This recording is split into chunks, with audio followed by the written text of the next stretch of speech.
Oui, c'est bon. Bonsoir à toutes et à tous. Vous êtes sur Quelle Comédie, l'émission consacrée à l'actualité de la comédie française. Je suis Béline Dola. J'ai le plaisir de vous retrouver tous les lundis ici, au secrétariat général du Français, à la table du secrétariat général précisément.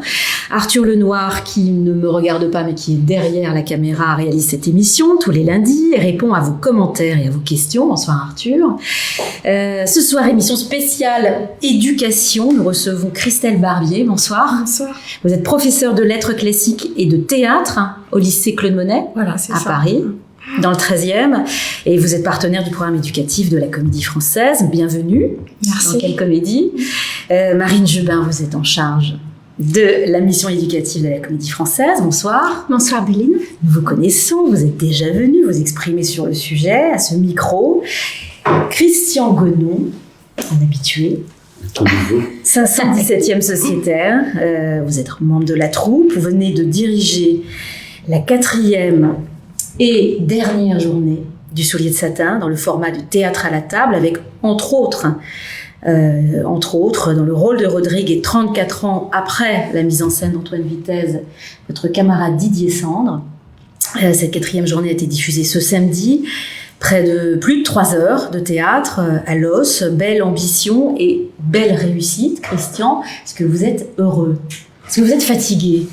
Je vais reprendre les mots de Claudel, je suis dissous. Une lente dissolution. Je suis heureux grâce à mes camarades. Après, c'est pas à moi modestement de dire c'est une réussite, c'est une réussite. Nous aussi, en cœur. Voilà. C'est pour moi une réussite parce qu'il y a eu une belle rencontre entre la distribution et le texte et les petites choses que j'avais imaginées pour mettre les acteurs le plus en confiance, les actrices le plus en confiance, le plus en phase avec cette matière claudélienne pour cette 4e journée qui est une journée très particulière dans l'écriture, une journée différente des 3 premières. C'était un peu... J'ai essayé de trouver une comparaison en pensant aux Jeux Olympiques ou à l'athlétisme. C'est un 1500 mètres, c'est une course de vitesse, mais il faut quand même tenir une semaine avec plein d'obstacles.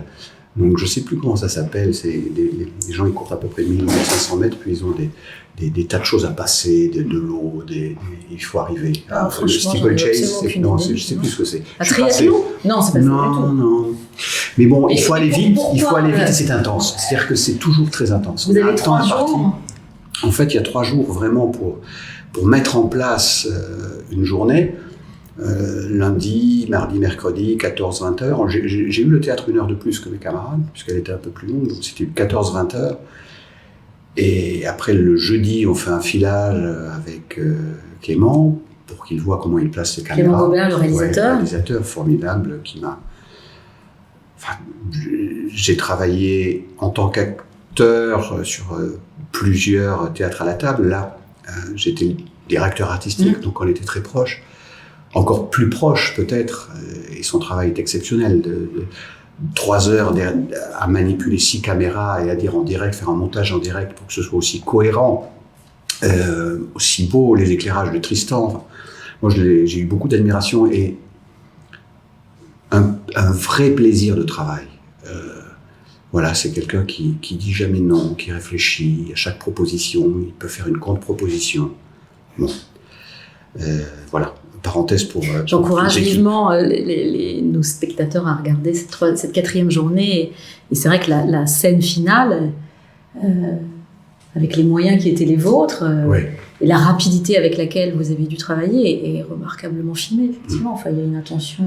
Et puis on découvre aussi la caisse à outils magnifique qui est la Comédie Française, la salle Richelieu, les techniciens... Alicia au plateau, les accessoires, etc. On a une idée, on a quelque chose, la formation est transmise et on essaie. Petit à petit, je voulais ne pas utiliser tout ce qui avait été utilisé, pas parce que ça avait été utilisé, mais parce que dans cette journée qui est une journée de dépouillement, je voulais qu'il y ait le moins d'effets spectaculaires qui ont servi toutes les journées. C'était magnifique, ces toiles peintes, la Vierge, la forêt. Je me souviens de la 3e journée avec Thierry, avec les flammes, Almagro, ça servait le propos de la scène et le propos de la troisième journée. Et là, il fallait que je trouve à la fois des choses visuelles qui racontent, que l'image raconte quelque chose, mais à la fois le plus dépouillé possible. Et sur la fin, je dis, est-ce qu'on ne pourrait pas faire descendre les hertz de projecteurs qui sont énormes? Et tout de suite, on a essayé, et Tristan a dit, ah oui, tiens, je vais utiliser la lumière pour ça. Tout le monde s'est mis à la disposition de cette idée pour voir si ça pouvait marcher. On a essayé plusieurs vitesses, puis Clément a dit, tiens, dans l'image, ça serait mieux que ce soit celle-là avant. Tout le monde a créé à partir de juste une sensation que je pouvais avoir qui était juste ou fausse, je ne sais pas, mais à participer à la construction réelle de juste cette idée où le théâtre était fini, donc il descend, on n'a plus besoin le théâtre tombe sur scène, les acteurs voient Roderick partir dans la salle. En chantant. C'est très beau. Alors voilà ce murmure qu'on entend. Je voulais un chant, j'en ai parlé à Vincent. Vincent Leterme. Vincent Leterme qui a fait la musique, qui nous a accompagnés. Et je me souvenais du chant de Donia Musique à la fin de la première journée. Il me dit oui, c'est intéressant, mais peut-être sans les paroles. J'ai dit oui, j'avais pas du tout prévu nos camarades académiciennes qui chantaient. Donc au dernier moment, j'ai dit vous voulez pas venir chanter, vous répétez pas. Et puis elles m'ont dit oui. Beaucoup de choses se sont faites comme ça grâce aux autres, simplement en parlant et en rebondissant les idées que j'avais, les mettant à la forge, et puis des gens autour de moi qui pouvaient les réaliser pratiquement. Voilà. Et ça, moi, c'était un pur bonheur de dire ah, j'ai demandé une bouée, je l'ai, que je veux des cordages sur la table. Oui, pas la bonne personne, ils sont pas assez hauts, on en met deux. Toujours on essayait de me résoudre les problèmes que j'avais pour... Alors j'étais comme un gosse aussi. Il y avait cette enfance-là du théâtre. Tu sais, on bricole dans le grenier. C'est ce que nous disait Eric au départ. C'est la volonté de Claudel, non Oui, faire avec... Voilà, c'est ce qu'il dit dans son préambule. Je ne l'ai plus en tête. Mais là, on avait une caisse à outils 5 étoiles. Un grenier. On a commencé par la troupe qui est... Oh, bah alors là, oui. Qui se lance dans le vide à chaque fois. Ils sont fous. Je regardais, je dis mais comment ils font Puis après je me dis oui, je l'ai fait un peu avec eux, je le fais de temps en temps, mais quand on est de l'autre côté, j'ai énormément de gratitude et d'admiration, et c'est ce que je disais à Didier aussi. C'est un terme très fort pour moi de joie profonde. C'était pas juste oui, on s'amuse, mais on s'amuse avec une vraie joie profonde, parce qu'il y a Claudel aussi, et ça se sentait. Et, cette émotion-là passait, et puis ce one-shot, c'est 3 heures et c'est conditions directes, on ne s'arrête pas. C'est une expérience théâtrale, ce théâtre à la table ou c'est Ah oui, moi c'est une grande expérience, pour moi personnellement, et en tant qu'acteur que j'ai traversé, et puis là, en tant qu'organisateur, directeur artistique, c'est comme si on avait fait de cette obligation que nous donnait le confinement quelque chose de plus fort. C'est-à-dire, ah bon, c'est comme ça. Ben, nous, on fait ça. Et c'est vrai qu'au départ, l'idée du théâtre à la table, on en fait combien? Peut-être 1 ou 2, on ne savait pas trop. Il y en a eu 30, à peu près. Un peu moins, 26. 26. Ouais. Et avec un soulier de satin qui tient 4 semaines. Qui en vaut 10. Et à chaque fois, le postulat de départ était tenu, et puis on allait dans certaines limites. Comme une voiture sur les rails, ça raclait un petit peu, mais on revenait sur la route. Ça s'est décalé un peu au fil du temps. Oui, mais ce décalage... Ça qui est très beau aussi. Oui, il nous échappait. La forme elle-même n'a pas été figée. Non. Et à la fois, on avait des contraintes. On ne pouvait pas faire... En une semaine, on ne peut pas faire une mise en scène. Mais les tables s'éloignaient, se dissipaient, s'écartaient, mais elles étaient toujours là. Vous avez été mobile. Il a fallu quitter la Comédie Française à un moment donné pour aller au Bouffe du Nord. Oui, on s'est retrouvés au Bouffe du Nord. Ouais. Oh, ça, c'était une expérience merveilleuse. Pour moi, ça a été aussi... Pour ton des proches. Oui. En plus, ça s'est fait en 3 jours ou 4 jours. Comme certaines choses ici, on croit que la Comédie Française, il y a une programmation qui se fait... Il y en a une qui se fait très en amont, puis il y en a d'autres où l'administrateur t'appelle un matin. Bon, on a un souci, tu voudrais pas refaire quelque chose autour des proches quand la semaine prochaine. Ah. Ok, et puis on dit oui ou non, puis on dit oui, et parce que c'était pas le spectacle que j'avais fait, mais un petit boom et beaucoup de nouveaux textes, j'avais pas envie de refaire quelque chose, et puis il y a eu le cadre des Bouffes du Nord qui me rappelait, on en avait parlé quand on avait fait l'émission, hein, ma jeunesse théâtrale avec tous les spectacles de Peter Brook, et ce que je racontais à Bakary, je dis, je t'entendais dans les loges, et vous voyez, comme ça, Bakary et d'autres, enfin tous les acteurs que j'avais vus, et que vous avez retrouvés ici. Alors, certains j'en ai retrouvés ici, et puis d'autres sont partis, d'autres je n'ai jamais croisés. Mais... Dans la mise en scène de cette 4e journée, vous donnez à voir cette salle, Richelieu, et ces fauteuils vides ou quasi, puisque vous avez 2 comédiennes qui sont là. Bientôt, la Comédie Française, vous, la troupe, va retrouver le public. Vous êtes dans quel état d'esprit? Alors, vous êtes dissous aujourd'hui, donc ça, on va... Ça me fait penser... Vous êtes dans quel état d'esprit? Il y a quand même plus de 6 mois d'arrêt, en fait. Oui. Moi, je suis très heureux. Je ne vais pas être au front tout de suite. C'est mes camarades qui vont commencer avec la puce à l'oreille. Dans une jauge, je crois, à 35%. Moi, et des horaires très particuliers. Encore une fois, pour eux, ça ne va pas être que simple. Il va falloir y aller. À 11h du matin, un fait d'eau, une salle à 35%. Je dis bravo les gars, allez-y. Quoi. Mais le public sera là.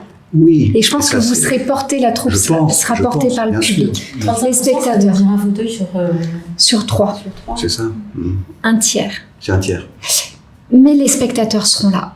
Oui. Et je suis sûre qu'il va y avoir une alchimie particulière aussi. Ce seront des retrouvailles sans doute forte, ouais, très forte. Bien sûr. C'est juste dans l'idée, il faut se préparer à redémarrer dans ces conditions-là qui sont nouvelles, comme jouer à 11h du matin. Aussi, l'organisme biologique de l'acteur. L'organisme biologique, voilà, ça me rappelle, j'ai joué il y a très longtemps, dans des matinées scolaires où on jouait à 10h le matin, devant une foule de lycéens qui nous lançaient du riz ou des boulettes de papier parce que c'était très mal organisé. Il y avait 800 personnes, 800 scolaires qui arrivaient en bus, qui se déversaient pour voir l'avare de Molière. Il n'était pas du tout préparé. Donc c'était l'enfer. Mais une très bonne expérience pour tenir le fil de sa pensée, ne pas démissionner, rester concentré. Et puis ça fait des bons souvenirs. Après, Est-ce que vous êtes obligé d'avancer les horaires, pardon, oui. À cause du couvre-feu, donc qui sera à 21h dans un premier temps, donc ça veut dire jouer le week-end à 11h et c'est 11h, 16h. 16h. 11h, 16h, 17h, je crois, le vendredi. Il faut que je relise la note d'Éric. Regardez sur le site internet. Mais en fait, c'est pour jouer 5 fois du vendredi au dimanche. Parce qu'après, on a besoin du théâtre pour répéter les autres spectacles qui vont aussi continuer. Le Bourgeois Gentilhomme, quelle comédie. Donc, mais quelle comédie musicale, ouais. Donc il faut que le plateau roule comme si c'était normal. L'alternance ne s'arrête pas avec le couvre-feu et les impondérables. Donc il y a une organisation logistique très importante. Quand le théâtre est en ordre de marche, c'est le matin on change le décor du soir, on place le décor de répétition, on arrête à 17h, on place le décor du soir, tout ça est roulé parce qu'on peut ouvrir de 8h à minuit. Si tout d'un coup on compresse tout ça, il faut un Tetris. Alors pour en revenir au Soulier de satin, Christelle Barbier, vous connaissez bien cette pièce parce que pour l'avoir étudiée, scannée, scrutée, retournée dans tous les sens dans le cadre de votre thèse. C'est un texte exigeant, pour ne pas dire difficile, qui sera au programme du Bac Théâtre l'an prochain, pour 3 ans. Je pense que Christian mesure la difficulté de ce qui est proposé et la responsabilité des enseignants.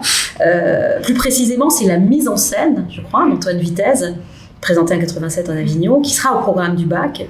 Alors, d'abord, Christelle Barbier, pourquoi la mise en scène? Vous savez, pourquoi la mise en scène et pas les versets claudéliens? Alors là, avec le nouveau bac, les épreuves tournent autour d'une captation de référence. Donc nous avons toujours une œuvre et des captations de référence. Une captation de référence, c'est une pièce qui est donnée par les étudiants, par les élèves? C'est une pièce qui a été choisie parce qu'elle est très importante dans l'histoire de la mise en scène. Donc là, c'est cette version qui a été choisie. Nous sommes comme les professeurs ridicules de la 4e journée. Nous sommes tous très excités, les professeurs de théâtre. Et cette version, pour nous, elle est très pédagogique parce que comment attraper cette œuvre pour des jeunes de 17 ans, se dire quelqu'un qui a sublimé une rupture terrible en écrivant un drame en costume espagnol avec plein d'allusions à la Troisième République. C'est pas évident pour des jeunes d'aujourd'hui. Et cette mise en scène de Vitesse, elle est bien parce que Vitesse, il est passé par la clé du biographique. Et ça peut être une accroche importante. La biographie de Claudel. La biographie de Claudel, la passion amoureuse avec Rose Vetch, cette femme qu'il a aimée, de qui il a eu une fille, qui est partie avec un autre homme alors qu'elle était déjà mariée avant de vivre avec Claudel. Donc ça, c'est une clé que Vitesse a beaucoup utilisée dans toute son approche de Claudel, et c'est une clé qui est vraiment importante pour nous en tant qu'enseignants. Ouais, c'est un point d'accroche. Un point d'accroche, je pense. Comment est-ce qu'on travaille un texte comme celui-là avec des élèves de 17-18 ans? C'est leur âge, hein. Ils passent le bac. Là, un autre point qui va être très important pour nous, c'est la façon dont Vitesse a fait travailler le vers à tous ses étudiants, ses comédiens, tout ce qu'il a transmis. Et puis la chaîne s'est jamais arrêtée parce que les comédiens de Vitesse, ils ont été enseignants à leur tour. Et puis c'est pas un hasard si on travaille tout le temps Claudel en école de théâtre, c'est que c'est un travail sur le vers, le souffle qui est fondamental. Claudel, il dit « Mon vers, c'est un appareil à penser », mais c'est vrai qu'on voit le personnage sortir ses pensées en même temps qu'il respire. Donc ça va être un travail génial pour nous, une accroche géniale qui est concrète pour travailler le vers, travailler la présence sur scène. Avec des jeunes, ça va être vraiment formidable. Didier Sand disait que, quand il est venu avec Numérique Élève, que c'était le vers claudélien, c'était une langue, qu'il fallait quand même à un moment donné apprendre cette langue pour pouvoir ensuite sortir dans un souffle et sentir le souffle poétique de Claudel. Ouais. Ça, c'est quand même une difficulté, c'est une grande difficulté pour un acteur aguerri de la troupe. On en a discuté avec nos 2 prouesses de la semaine dernière. C'est une gageure quand même pour arriver à communiquer ça à des jeunes gens. Oui, c'est presque un sport de dire du Claudel, non? Oui, c'est ça, c'est développer. Puis après, ça se fait, il peut y avoir une approche ludique aussi, justement comme un défi. On peut dire, bon allez, essaye de dire cette phrase déjà sans respirer, jusqu'où tu vas, et puis recommence, et puis amuse-toi à essayer comme un défi, puis tout d'un coup on sent qu'on y arrive, puis l'actrice ou l'acteur, le jeune élève commence à être un peu essoufflé, et puis dit oui, c'est bien, sur cet essoufflement, on travaille là-dessus juste, puis on oublie, puis la tête se lâche, et puis tout à coup on ressent quelque chose, et c'est sur ce ressenti, sur cette émotion qui naît de peut-être la pratique juste sur le souffle. De l'hyperventilation. Oui, il y a quelque chose, tout d'un coup, il faut aller au bout. Et si on le prend comme un jeu, je pense que ça peut fonctionner. Ça peut être, parce que voilà, c'est le théâtre, il y a quand même du jeu, on est là pour ça. Et choisir des scènes où aussi il y a, et des scènes très obscures dans le soulier, mais il y a de magnifiques scènes d'amour qui peuvent toucher l'adolescent ou l'adolescente parce qu'il y a des fulgurances. L'amour et la passion amoureuse, c'est ce qui fait écho chez les ados. Alors, l'année dernière, avec un groupe, on avait travaillé sur l'annonce faite à Marie. Je m'étais dit que la jalousie, la fratrie, la passion, ça allait leur parler. Donc, ça leur a parlé. Et là, j'ai un peu plus de doutes sur le soulier de satin, même si c'est ma spécialité, entre guillemets. Mais en voyant la 4e journée samedi, et en ce moment, je fais passer beaucoup d'oraux de bac. Et avec le nouveau bac, ils doivent présenter en lettres un livre qui, parmi tous les livres que leur font lire leurs professeurs, un livre qui les a vraiment touchés. Et ce qui revient beaucoup dans les livres qu'ils choisissent de présenter, c'est de dire ce personnage s'est transformé. Et ça me touche. Et quand j'ai vu la 4e journée, je me suis dit là, c'est un point d'accroche. La transformation de Rodrigue, voilà. le fait qu'on le suive. Le fait qu'il renonce à ses rêves, qu'il passe de conquistador à vieille marmite vendue, vieille marmite cassée, ce dépouillement, ça, je pense que ça va leur parler, même si c'est pas du tout leur âge. C'est quelque chose. Renoncer à des rêves de grandeur, un peu, à des rêves de conquête, illusoires, et se transformer, ça, je pense que ça va beaucoup parler. Mais je rebondis, je me permets. Un des spectacles marquants ces 10-15 dernières années, c'était Peer Gynt, qu'Éric Ruff avait monté. Marquant à la Comédie Française. Oui, à la Comédie Française. Et Éric Ruff l'avait monté avec les comédiens de la troupe au Grand Palais. Et il y avait aussi ce personnage de Peer Gynt qui passe par plein d'étapes, par plein de pays. Et je me souviens que les jeunes, quand ils étaient venus voir le spectacle, avaient été bouleversés, alors même que ça durait 4 heures, 4 heures et demie. Et de suivre comme ça cette épopée et cette métamorphose du personnage, des personnages, je veux bien croire qu'en fait c'est ce qui marque l'imaginaire d'un adolescent. Mais même pour nous, qui sommes un peu plus âgés, la métamorphose, la transformation, c'est...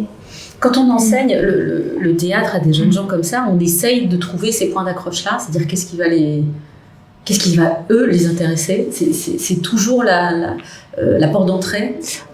C'est aussi ce que eux nous renvoient. Nous aussi, on est enseignés par eux, en fait. Donc, c'est voir cette journée comme ça, le travail que vous avez fait sur le dépouillement, et puis en même temps entendre des oraux blancs où ils me disent, moi, ce que j'aime, c'est que ce personnage il a été transformé. Je me dis, ouais, ça va leur parler.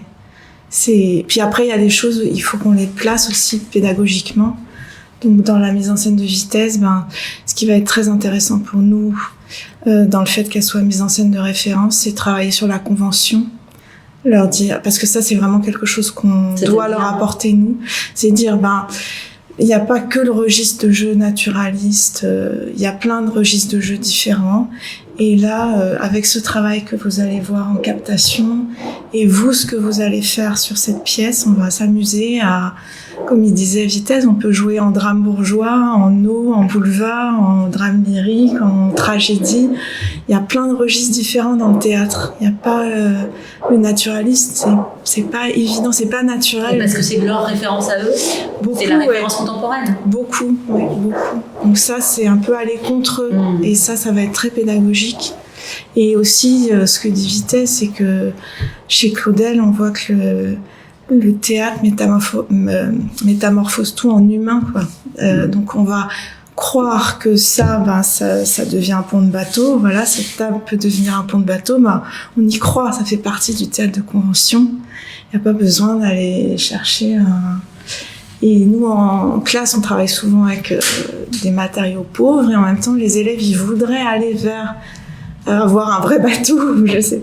Donc là, ça va être très... Ça serait plus pauvre. Le vrai bateau deviendrait pauvre par rapport à la table qui stimule l'imaginaire, en tout cas au théâtre. Ouais. Bien sûr qu'après, au cinéma, c'est autre chose. Mais au théâtre, si on dit je joue la lune, je suis la lune, les gens ils disent d'accord, elle est la lune. On ne se pose pas de question de savoir. Après, je vais trouver dans une caisse un élément, un bout de bois, un bout de ficelle, quelque chose qui va aider, qui va me donner une référence à la lune, mais qui sera mon imaginaire. Et l'imaginaire de chacun est différent. Et qui va toucher, ça c'est... bon, voilà. Mais à ce propos, Christian, la scène de la noyade... J'y pensais. Oui. Et dans la 4e journée. Ouais. Dans la 4e journée, comment t'es venue cette image? Peut-être que tu peux décrire un petit peu pour les spectateurs. Il y a une scène qui se passe dans l'eau. Donc la bouchère et Donia Cette-Épée nagent pour rejoindre le bateau de Jean d'Autriche. Il y a une grande scène entre Donia Cette-Épée et Rodrigue, le père et la fille, et il y a une rupture.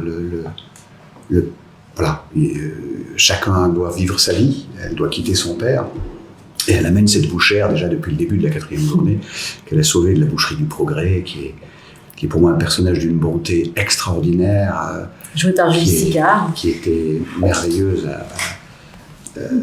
oui, de bonté. Et elle essaye de la suivre. Elle est derrière elle, elle nage, mais elle nage pas très bien. Elle est toujours positive. Et puis à un moment donné, elle se noie. Et Donia CTP continue vers son destin. Elle voit même pas qu'elle s'est noyée. Elle s'en aperçoit pas. Elle est toute à sa joie, toute à Jean d'Autriche qui l'attend sur un bateau. Il y a 2 répliques qui sont magnifiques. Il y a un moment donné, Donia CTP qui dit il faut t'accrocher à la réalité. Tu verras quand je te donnerai un beau soldat doré chez Jean d'Autriche, tu seras heureuse. Et elle dit il sera triste de ne pas m'avoir connu, quelque chose comme ça. Moi, ça me bouleversait quand elle dit ça. Elle sait déjà qu'elle va pas arriver. Elle va pas y arriver. Et puis elle se noie.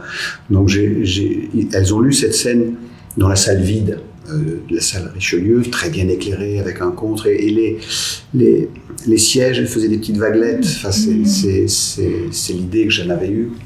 Et comme tout se passe sur la mer était tout autour, je dis mais la mer aussi, elle est là. Et j'ai fait cet essai, je dis tiens, on n'a jamais utilisé la salle, j'ai vu avec Clément, est-ce qu'on peut les filmer? Et quand j'ai vu l'image, ça m'a tout de suite évoqué une mer, et il n'y avait pas besoin de faire semblant de nager, juste Juliane qui était sur un fauteuil avec ses pieds qui les remuaient, elle faisait la planche, ça y est, on y était, et la petite tête de Julie qui était derrière, qui c'est pas facile. Voilà, on avait cette image, et après le talent de ces 2 comédiennes et leur sensibilité, leur énergie différente ont fait que voilà, cette scène, et quand Julie tend juste la main, Vincent m'avait proposé une petite musique, et elle dit elle-même la didascalie, on peut faire ça aussi au théâtre, faire nôtre des indications pour... ça peut être très brechtien, je fais du théâtre, je suis dedans, je vous préviens, je vais mourir. Et je meurs, et elle disparaît entre les sièges. Et puis cette salle, cette salle est vide depuis... depuis plus de 6 mois. Et on peut s'y noyer, c'est comme Didier qui est parti dans cette salle pour réanimer quelque chose aussi. La fin, pour moi, n'est pas triste, il y a beaucoup d'émotions, bien sûr qu'il va vers la mort corporelle, mais je voulais beaucoup de lumière à la fin, parce que c'est les noces avec Prouès, quand même, ils vont se rencontrer, si on y croit, dans la mythologie claudélienne. Si on est arrivé à la 4e journée, voilà. Et puis même si on sort du christianisme, on peut juste s'accrocher à une certaine spiritualité, de dire on se retrouvera, alors pas avec nos corps, ils vont rester là, mais on peut croire que les gens qu'on a aimés, on les retrouvera où, je ne sais pas, mais il y a quelque chose qui va se faire. Les 2 âmes vont se fondre, les 2 ombres de la 2e journée vont se retrouver dans la lumière. Donc voilà, c'est toutes ces images qui se bousculaient, et j'avais envie que ça soit une fin pour revenir à la fin, et dans la mer, donc dans la salle qui avait la mer qui avait englouti la bouchère, et puis qui engloutit Rodrigue, mais il est revenu après sur le plateau quand même, c'était du théâtre. Pour lui, il me disait ça fait drôle de vous laisser sur le plateau et de partir. Mais encore une fois, c'est du théâtre, ça va profond, mais on est encore vivant. Cette Barbier, cet outil-là, ce théâtre à la table, parce qu'il y a le Soulier de satin qui sera au programme l'année prochaine, mais il y a aussi eu Juste la fin du monde de Lagarce, qui a fait près de 150 000 spectateurs, et puis Les Fausses Confidences, qui sont 2 textes au programme du bac français. Christian a travaillé sur un projet exceptionnel et multimédia dont on révélera. Je ne sais pas si je peux le faire ce soir. Qu'est-ce que j'ai fait? Bientôt. C'est énorme. Enfin. Bon, voilà. Qui est un gros projet, qui est quand même l'idée de monter ces Fables de La Fontaine avec la troupe du Français. C'est un projet qui sera présenté bientôt. De ces nouveaux formats démocratiques, est-ce qu'ils sont utiles à la pédagogie? Comment vous les utilisez? Le Lagarce, il a été vu par beaucoup d'élèves de première. Les Fausses Confidences aussi, de l'École des femmes, parce que c'est au programme du bac théâtre aussi, Tartuffe aussi. Déjà, les jeunes, ils ont faim. La dernière chose qu'ils ont faite, c'était rencontrer Elsa Le Poivre ici, dans le cadre des actions pédagogiques. Et la première chose qu'ils vont refaire, c'est retourner au théâtre le 20... Les jeunes de l'option théâtre, hein. Oui, ceux qui ont décidé de...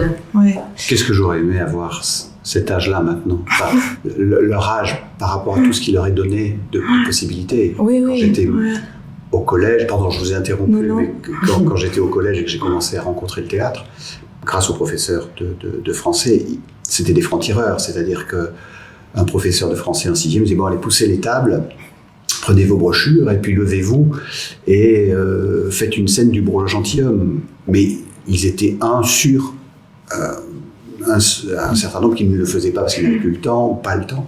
Il n'y avait pas d'option théâtre, c'était à l'initiative de chaque professeur. J'ai eu la chance d'en avoir quelques-uns comme ça en français. Mais il n'y avait aucun outil multimédia, on ne savait pas ce que c'était le multimédia, il n'y avait que des disques 33 tours. J'avais eu la chance que ma mère travaillait dans un centre pédagogique où les professeurs pouvaient aller emprunter des disques. Un CDDP. Voilà, un CRDP. Un CRDP, centre régional. Et ma mère travaillait auprès des enseignants, près de diapositives et près de disques. Alors, vous vous rendez compte, quand un professeur voulait faire un exposé, il allait chercher les diapositives il fallait prendre l'appareil à diapositives au secrétariat, l'installer. Maintenant, ça paraît de la préhistoire. Et elle me ramenait le soir les disques du TNP, de la Comédie Française. Donc, quand j'avais 11 ans, j'avais cette chance-là de pouvoir écouter sur un tourne-disque tous ces enregistrements sonores qui étaient pour moi une mine, ce qui maintenant est presque un peu dérisoire. Mais ces nouveaux outils, c'est ça. En plus, ils ont l'image sur ce qu'on fait. L'image, ça passe mieux que l'écrit.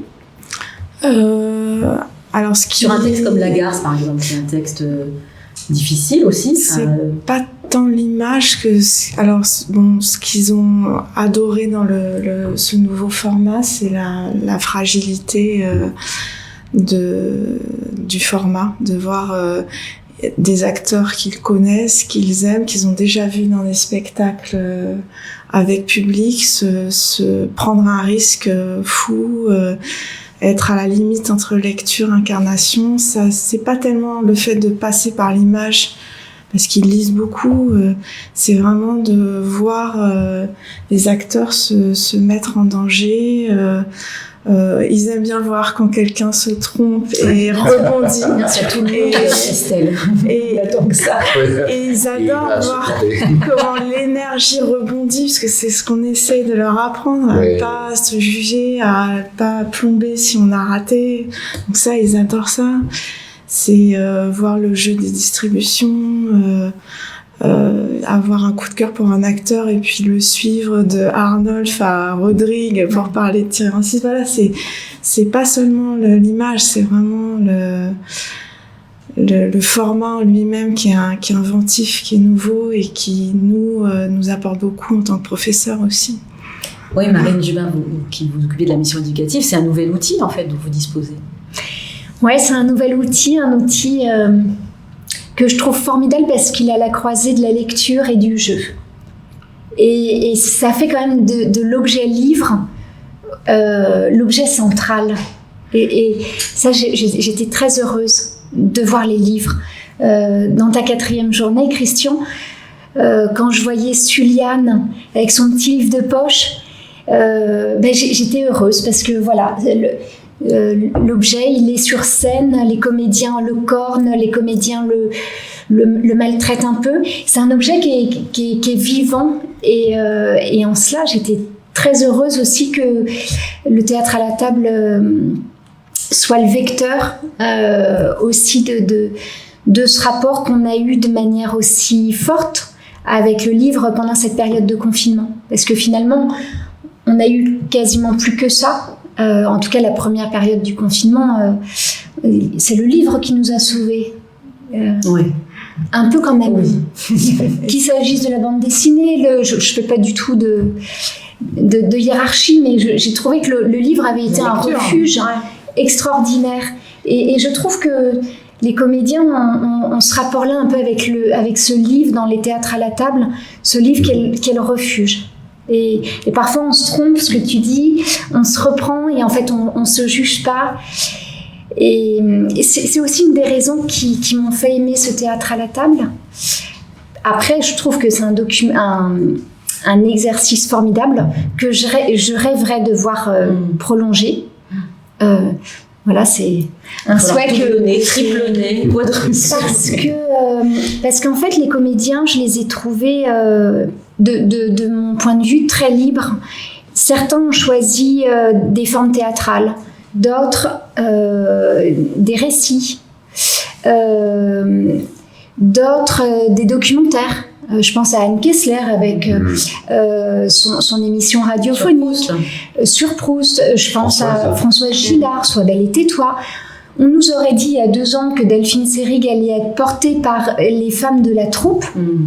On n'y aurait pas cru. Et je trouve que ça a déplacé les lignes. C'est-à-dire que ce théâtre de répertoire qu'est la Comédie Française, il a accueilli en son sein d'autres écritures, un Laurent Mauvigné pour ce qui est de Denis Podalides, des proches pour toi Christian et ça, en fait, c'était déjà dans la programmation. C'était des... Là, il me semble qu'on a poussé le curseur un peu plus loin et que par l'action de la caméra, par exemple, par le travail avec Clément. Oui, il y a la il ne s'agit caméra. pas de captation, encore une fois, il s'agit vraiment, il y a une intention de réalisation qui est celle de Clément Gobert, qui rejoint celle du directeur artistique, c'est ce que vous expliquez tout à l'heure, Christian. Et même pour Denis, puisque c'était son singulisme, mais il avait le livre parce qu'il ne l'avait pas joué depuis très longtemps.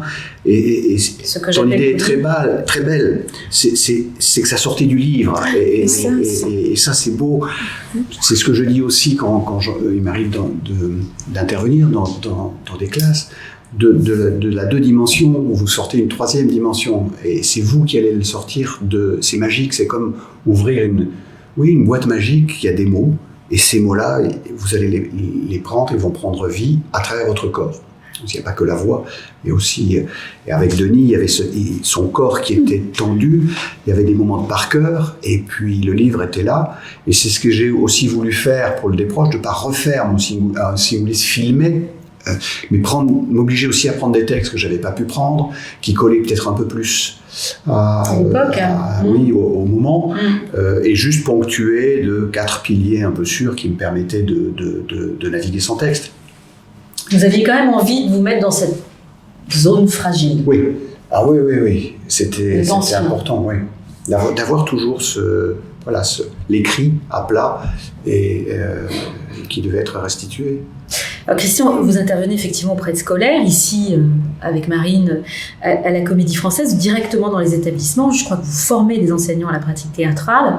On me dit qu'en 3 heures d'atelier, vous obtenez des résultats magiques. Ah bah, dedans, il y a des bruits qui courent. Oui, il y a des bruits qui courent à votre sujet. Comment c'est une question que je peux vous poser aussi, Christelle. Comment on enseigne le théâtre ? D'abord, qu'est-ce que vous allez enseigner à ces gens-là ? Je me le demande à chaque fois. Est-ce que c'est le jeu ? Est-ce que c'est la mémorisation du texte ? Est-ce que c'est la 3D ? Il faut aller souvent un peu vite. Enfin, je sais pas. Peut-être répondez vous, et puis je compléterai avec moi. Comment on enseigne le théâtre ? D'abord, vous enseignez le jeu et puis le théâtre forme littéraire, je pense, dans cette... Il y a une partie de théorie où on étudie des mises en scène, on compare des mises en scène. Là, ce qui est formidable avec le théâtre à la table, c'est qu'on a quelque chose d'actuel. C'est bien de pouvoir avoir une lecture actuelle d'une œuvre. Parce que ça change en fonction. Voilà, c'est ce que disait Antoine Vitesse. Le public change, les gens vieillissent, les gens meurent, et puis l'énigme du texte, nous devons perpétuellement la déchiffrer. Et là, sur le soulier de satin, je me dis, la critique que fait Claudel du nationalisme, elle est très intéressante à entendre aujourd'hui. Cette critique qui fait de l'action française, la mer et les vivants, c'est contre Maurras, la terre et les morts, quoi. La mer, c'est la liberté. Donc aujourd'hui, ça nous dit quelque chose de différent d'il y a 10 ans, d'il y a 30 ans. C'est très intéressant.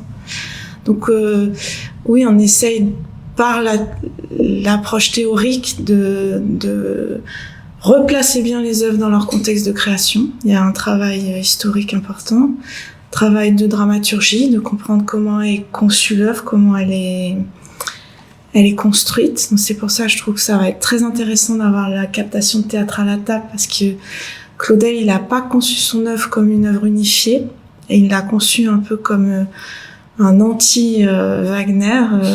Et il faut que ça parte dans tous les sens. Donc, du nord au sud, voilà. à l'est. Il n'y a pas de dimension opératique, il faut que ça soit un cabaret. C'est pour ça que c'était formidable d'avoir le piano, l'ange un peu brechtien, comme ça, dans la troisième journée.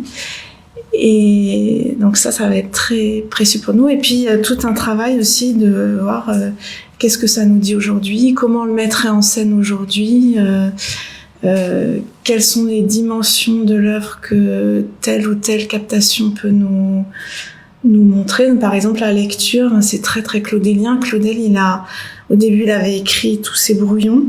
Et puis, il a vu un spectacle de Milhaud où les récitantes chantaient le décor. Et c'est Antoinette Weber-Kafflich qui a très bien étudié ça dans sa tête. Et il a complètement rechangé le brouillon du début pour mettre en scène l'opération de lecture, en fait. Comment on passe du livre, comment on passe à la troisième dimension.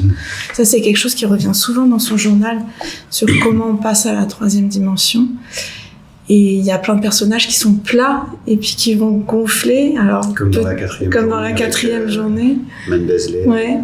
Alors parfois ils gonflent trop d'importance, mais parfois aussi c'est pas toujours négatif, ni la platitude, ni le fait de. Et ça, c'est très intéressant de le voir avec cette version en lecture, ce passage à la troisième dimension. Donc c'est ce que vous enseignez. Ça gonfle. Moi, j'essaie de gonfler et de passer à la troisième dimension. Je fais très très vite jouer les gens entre que le corps rentre en jeu très très vite. Je demande, quand on fait des comment on peut appeler ça avec toi? Tu vois, j'ai les mots, c'est des ateliers. Des ateliers ensemble. Ouais, des ateliers. C'est des ateliers ensemble. Il y a un préambule où chaque personne qui participe apprend un tout petit texte très court, un peu plus qu'une phrase, mais et qu'il aime, alors, qui est en relation avec peut-être ce que je travaille en ce moment. On a fait avec le Beckett. Oui, de soit Beckett, soit des proches. Oui, quand il y avait un groupe qui était venu voir Compagnie de Beckett, enfin un auteur, un thème, quelque chose qui les travaille, qu'ils ont vu jouer, ça peut être une autre pièce. Et avec ces phrases, tout de suite, on invente une autre histoire. On va sur le plateau et on entrechoque les corps et les textes pour trouver des fois un autre sens qui n'est pas un sens premier. Donc les choses se répondent, se créent, et c'est là la quatrième dimension, c'est un sens nouveau, et eux-mêmes sont étonnés de dire mais j'avais ce bout de texte-là, et puis un autre bout de texte, et puis finalement c'était chaud et froid, ça fait quelque chose de bouillonnant, ou pas, et on avance comme ça, petit à petit. Vous tricotez une autre narration parallèle. Et je la découvre en même temps que je ne la prévois pas, ce qui fait que je dois être aussi en éveil pour savoir, tiens, qu'est-ce qui est le mieux, où est-ce que ça prend ou ça prend pas. Bon, allez vous asseoir, quelqu'un d'autre. Il faut qu'il y ait un minimum d'enthousiasme des participants. C'est-à-dire qu'il faut à un moment donné qu'ils se lèvent, qu'ils se mettent en action. Si les gens... Des fois, ça marche moins bien, mais on prend ce risque-là. C'est-à-dire que je peux pas dire à 100%, il faut que le groupe se crée au fur et à mesure, et dès qu'ils voient que, ah oui, il y a quelque chose de... Ah tiens, ça, j'avais pas prévu. C'était pas attendu. Quelqu'un d'autre veut faire ou veut intervenir, et quand ça fonctionne, quand tout d'un coup la maillot commence à prendre d'autres saveurs, d'autres... j'ai plus de mots. Enfin, ça va bien, quoi. C'est super. L'enseignement, ça nourrit. J'ai plus de mots. J'ai plus de mots. Je suis au bout du scotch. Mesdames et messieurs, j'essaye de vous donner tout ce que je... Mais non, mais c'est exactement ça. Mais c'est ça. On crée au fur et à mesure Ouais. cette alchimie entre ce que les gens sont et puis le timbre de C'est leur une forme voix. d'improvisation. Oui, mais bien cadré.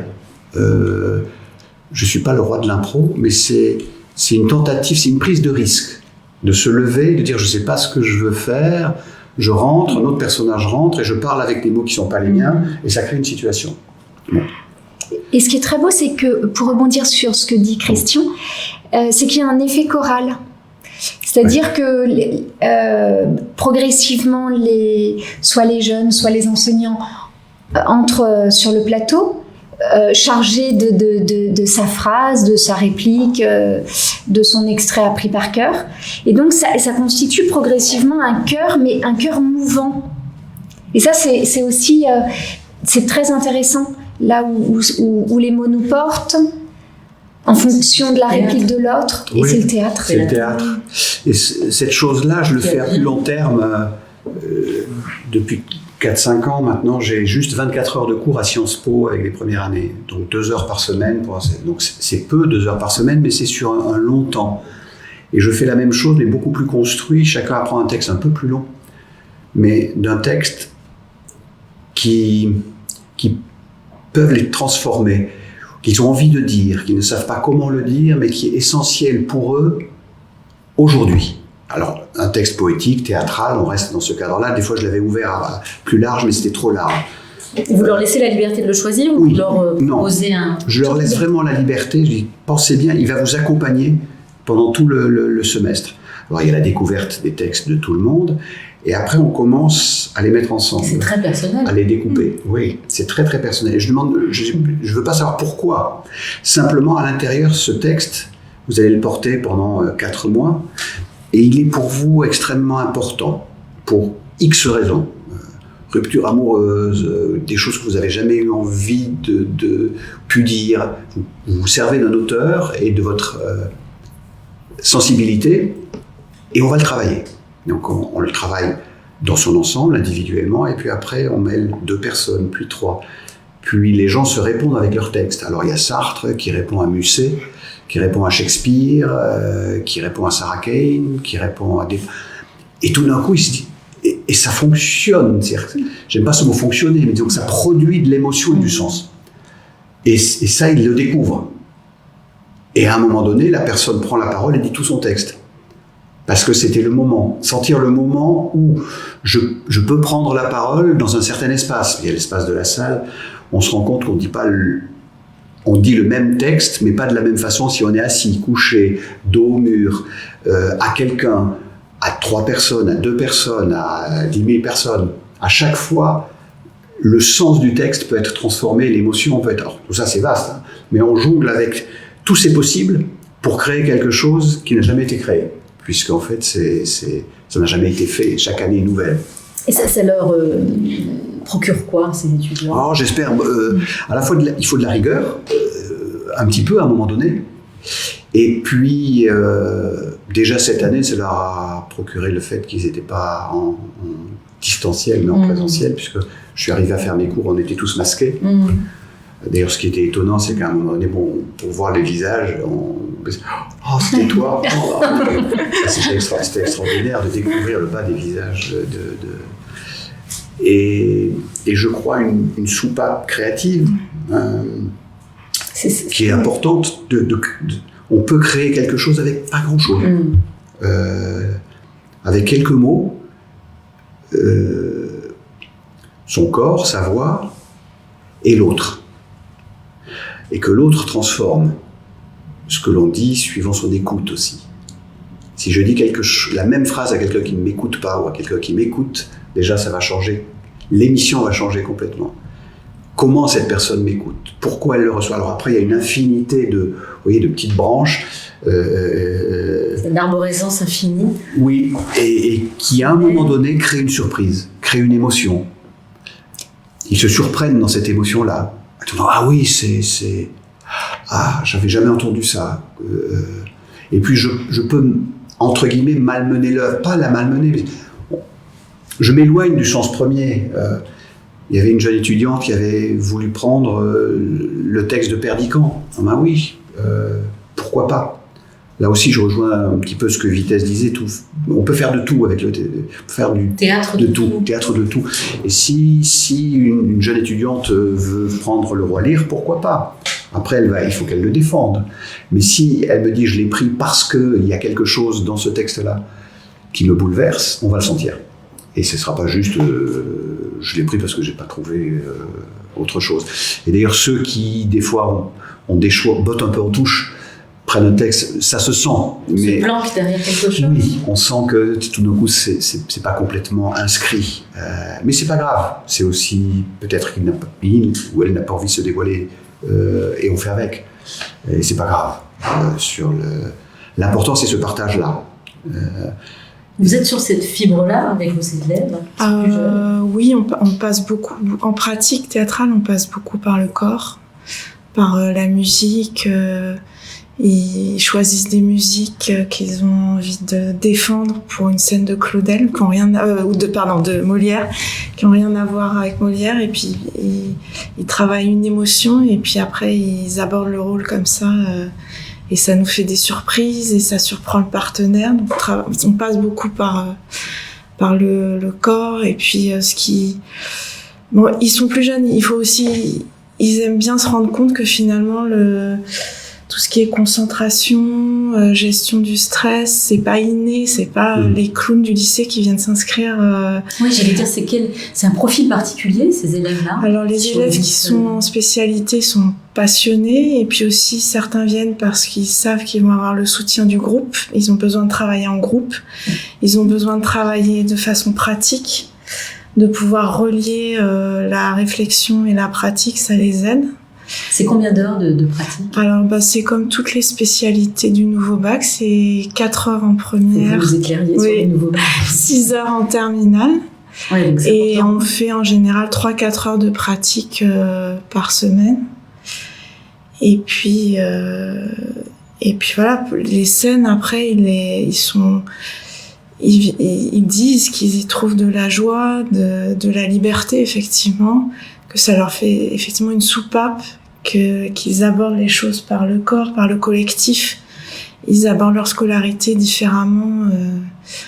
Et ceux qui sont en option, alors là c'est pour le plaisir, ils sont amateurs au sens noble qu'employait Copo. Ils aiment le théâtre et alors ça pourrait paraître paradoxal s'il y a des lycéens qui nous écoutent, mais ils se sentent libres de rester 3 heures de plus par semaine au lycée. Souvent le soir. Le soir, bah oui, évidemment, pour travailler. Voilà. Ce qui est particulier, c'est que nous avons la chance de travailler avec des artistes. Nous travaillons à 2, en binôme, donc ça c'est une grande chance.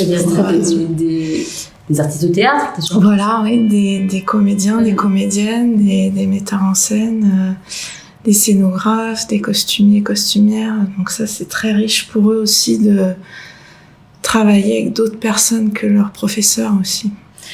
Dans votre partenariat, votre compagnonnage, comment ça fonctionne? Parce que vous êtes partenaire de la Comédie Française, ça veut dire quoi? En fait, je voudrais revenir sur l'enjeu de l'atelier. En fait, moi, à mon niveau... L'atelier, par exemple, le genre d'atelier que vous... Un atelier de jeu, au moins au niveau du service éducatif, l'idée, c'est de créer le sentiment de vertige chez le jeune, où il y a le cœur qui va exploser, il dit « mais c'est pas possible, je vais me ridiculiser, je vais pas y aller... Donc ce petit sentiment de vertige qui va créer un micro-événement dans son imaginaire, dans sa tête.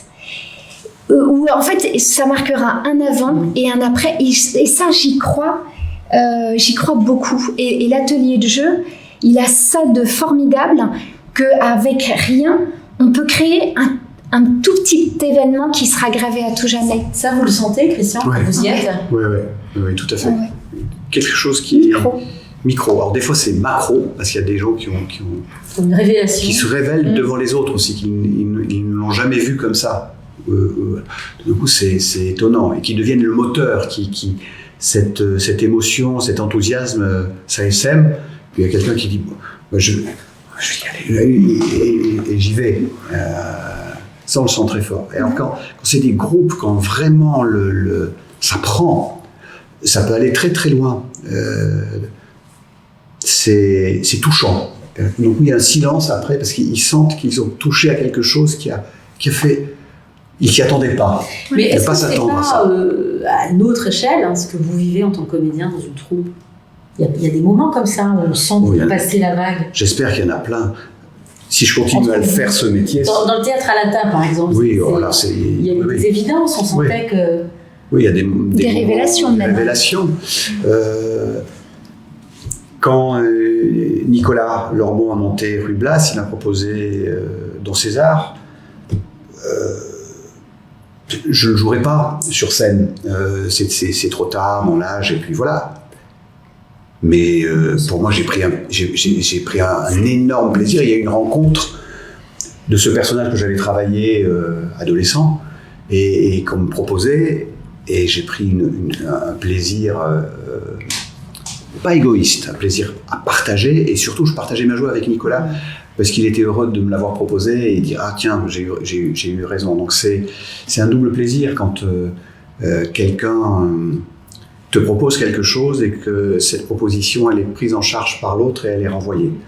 Ce n'est pas que je vais me faire plaisir dans ce rôle, c'est je vais prendre plaisir à c'est le collectif, c'est ce que porté par ça. Oui, c'est ce qui... C'est une des choses les plus importantes pour moi. Parce qu'on au forme... théâtre, dans la vie. Partout. Au théâtre et dans la vie. C'est-à-dire partager ce que l'on a ça, avec l'autre et s'enrichir mutuellement. Alors on est 2, on est 3, 4, et puis on est toute une troupe. Alors quand ça... Et toute une classe. Et toute une classe, et... On n'est pas là pour façonner des individus, quoi. Enfin, déjà, nous, on se laisse façonner par eux, et puis on fait société ensemble, quand même. C'est aussi un rôle majeur de l'école. Mais c'est vrai qu'on se fait enseigner à chaque fois que j'ai un nouveau groupe d'étudiants, que ce soit 3 heures ou un semestre, je sors à chaque fois enrichi. Est-ce que ça vous nourrit? C'est une vraie question. Oui, puis ça me remet des fois aussi en question. Quand ça ne marche pas, quand j'arrive pas, des fois je ne suis pas forcément à 100% aussi de ma forme.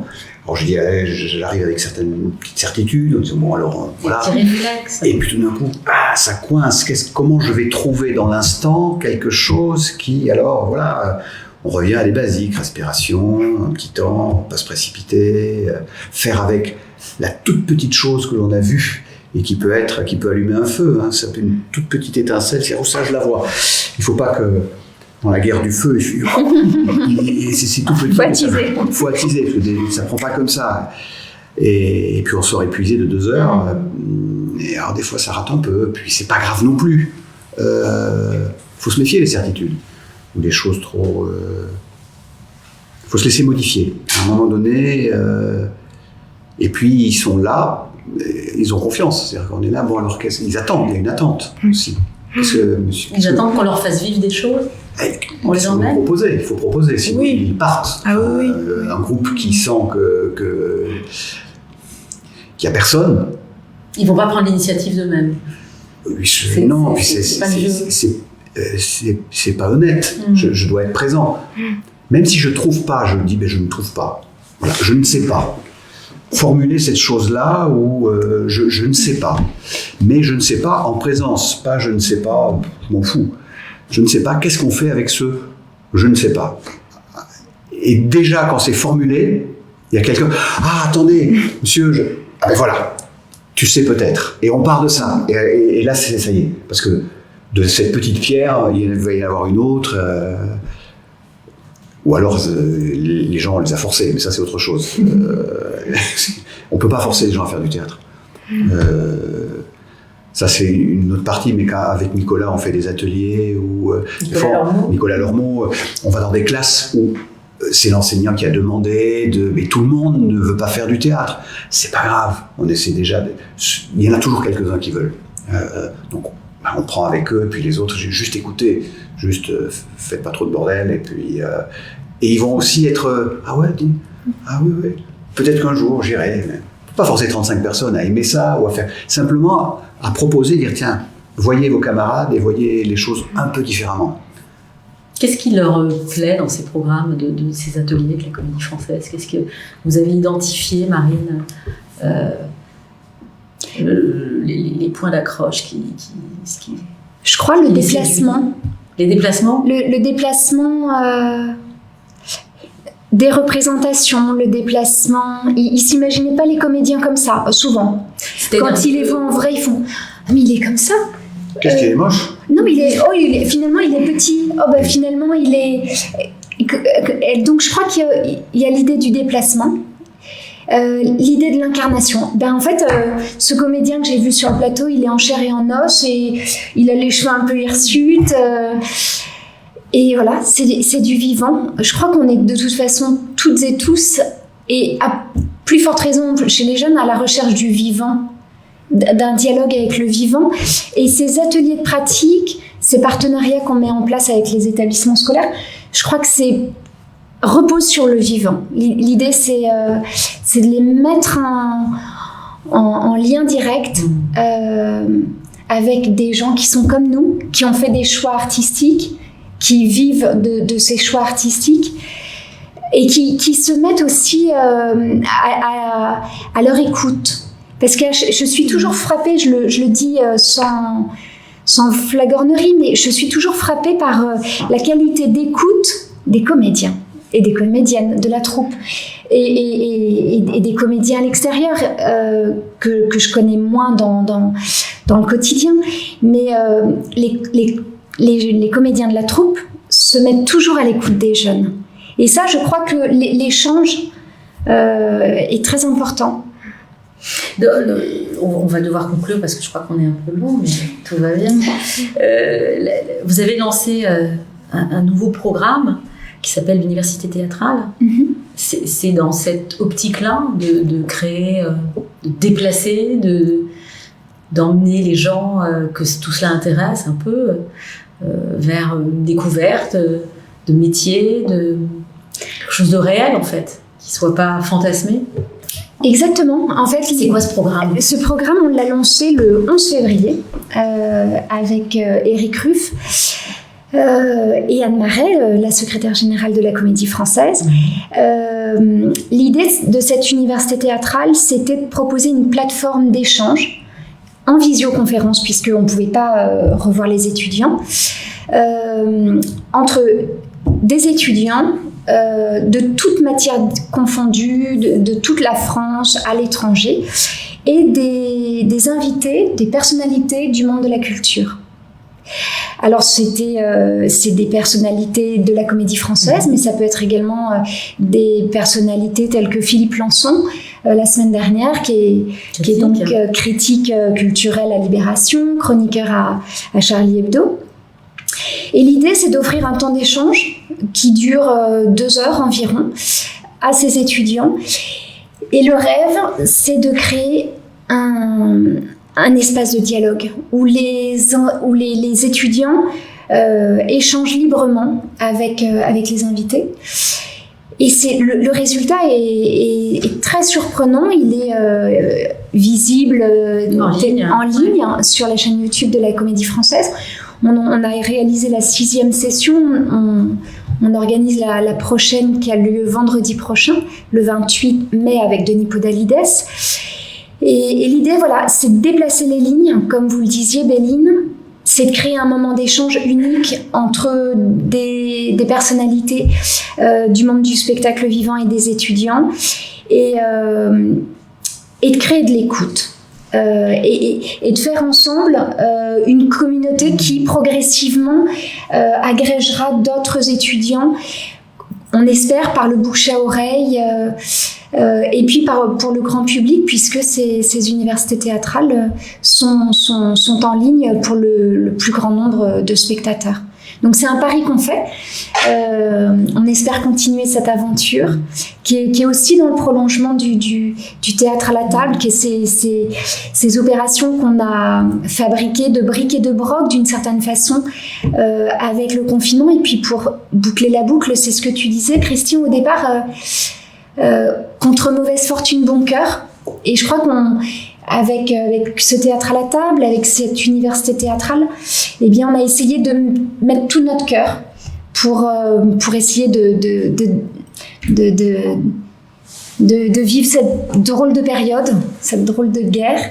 C'est de la résistance, en fait. Une forme de résistance. Ouais, je crois qu'on peut dire ça. Merci, ce sera le mot de la fin. Merci, bravo. Merci, merci Christelle, merci Christian.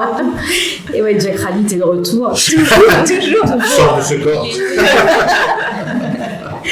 Merci Marine Jubin, merci à tous.